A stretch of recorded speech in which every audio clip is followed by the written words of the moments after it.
সকাল সকাল আপনাদের কারো ঝাল ঝাল খাবার খেতে ইচ্ছা করে ঘুম থেকে ওঠার পরে? আমি জানি না, মাঝে মাঝে আমার এমন উল্টাপাল্টা খাওয়ার একটা অভ্যাস আছে। এর একটা কারণ হচ্ছে অনিয়মিত ঘুম থেকে ওঠা এবং অনিয়মিত খাবার দাবারের অভ্যাস। এটা একদমই আমার খুবই খারাপ একটা দিক আমি মনে করি। কারণ সকাল সকাল ঘুম থেকে না উঠতে পারলে দেখা যায় খাবারের শিডিউলটাও ঠিক মতো থাকে না। আবার দেখা যায় আপনি যদি ঠিক মতো না ঘুমান, না খাওয়া দাওয়া করেন, সেক্ষেত্রে দেখবেন আপনার কোনো রুটিনটাই ঠিক মতো মেনটেন হচ্ছে না। তো আমার ক্ষেত্রেও কিন্তু সেরকমটাই হয়।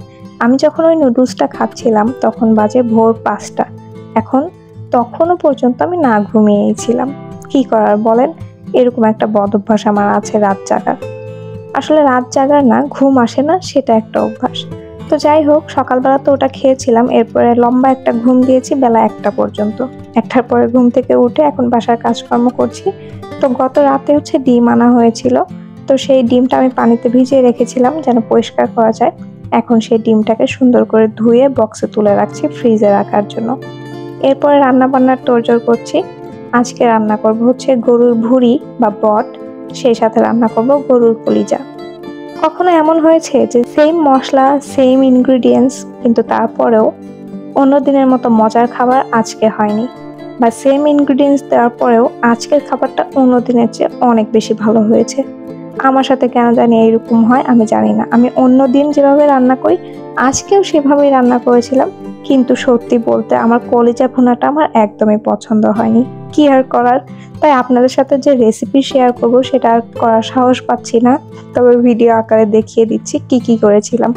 যদি আপনাদের কারোর কাছে ভুল মনে হয় সেটা চাইলে আমাকে কমেন্টে ধরিয়ে দিতে পারেন। তো এখানে রান্নার কিছু অংশ দেখাচ্ছি। এখানে আমি ভুঁড়িটাকে প্রেসার কুকারের মধ্যে দিব যেন সিদ্ধ হতে একটু কম সময় নেয়। এরপরে সিদ্ধ হয়ে গেলে এটাকে আমি অন্য একটা পাতিলে ট্রান্সফার করে দেন ভালো করে ভেজে নিব। এখানে সবকিছু মশলা দিয়ে সুন্দর করে অল্প একটু পানি দিয়ে তেল দিয়ে মাখিয়ে নিচ্ছি। এরপরে প্রেসার কুকারের ঢাকনাটা লাগিয়ে দিব, অ্যান্ড লাগিয়ে দেওয়ার পর মিডিয়াম হিটে 4টা সিটি দিয়ে নিব। খুব বেশি হাই হিটে দিইনি, মিডিয়াম হিটে 4টা সিটি দিয়ে নিয়েছিলাম।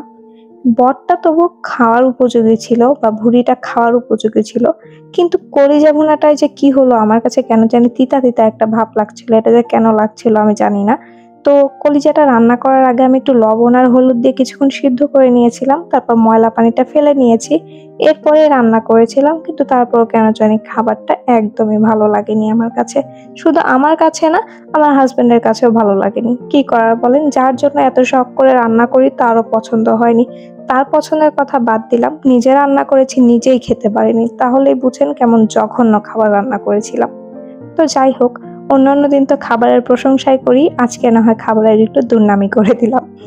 তো এখানে কলিজা রান্নার জন্য মোটামুটি আমি এখানে সব ধরনের মশলা ব্যবহার করেছি। আদা, রসুন, জিরা, ধনিয়া বাটা সব অ্যাড করে দিয়েছি। এরপরে মরিচের গুঁড়া, হলুদের গুঁড়া, জিরার গুঁড়া সব অ্যাড করে দিয়ে এরপরে মশলাটাকে সুন্দর করে কষিয়ে নিয়েছি।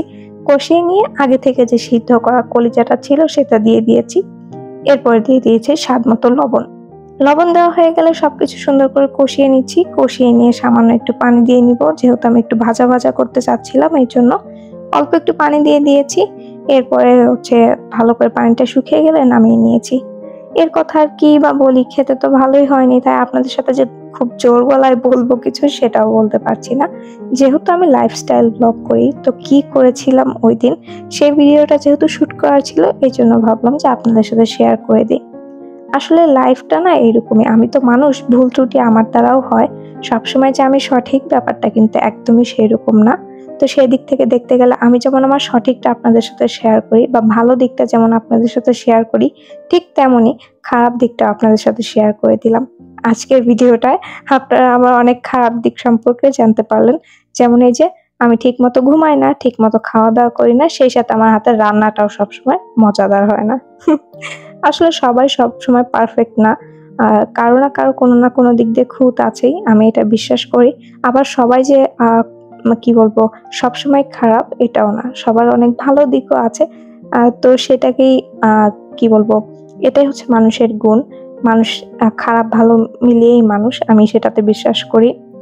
তো তো এই যে দেখতে পাচ্ছেন বটটা হয়ে গিয়েছে। এখানে আমি বটটাকে খুব বেশি ভাজিনি, পরে অবশ্য ভালো করে ভেজে নিয়েছিলাম। আর এই পাশে এই যে কলিজাটা ভুনা হয়ে গিয়েছে। না রংটা দেখতে সুন্দর এসেছিল, না খেতে সুন্দর হয়েছিল। আমার কাছে সত্যি ওই দিনের খাবারটা একটুও ভালো লাগেনি। তো যাই হোক, কি আর করার, এভাবে আপনাদের সাথে শেয়ার করে দিলাম। আশা রাখবো আমার আজকের ভিডিওটা আপনাদের ভালো লেগেছে। যদি ভালো লাগে অবশ্যই লাইক, কমেন্ট, শেয়ার এবং সেই সাথে আমার চ্যানেলটাকে কিন্তু সাবস্ক্রাইব করতে ভুলবেন না। আর যারা এই কাজগুলো করে ফেলেছেন তাদেরকে জানাচ্ছি অসংখ্য অসংখ্য ধন্যবাদ। দেখা হবে নতুন কোনো ভিডিওতে। টিল দেন, আসসালামু আলাইকুম সবাইকে।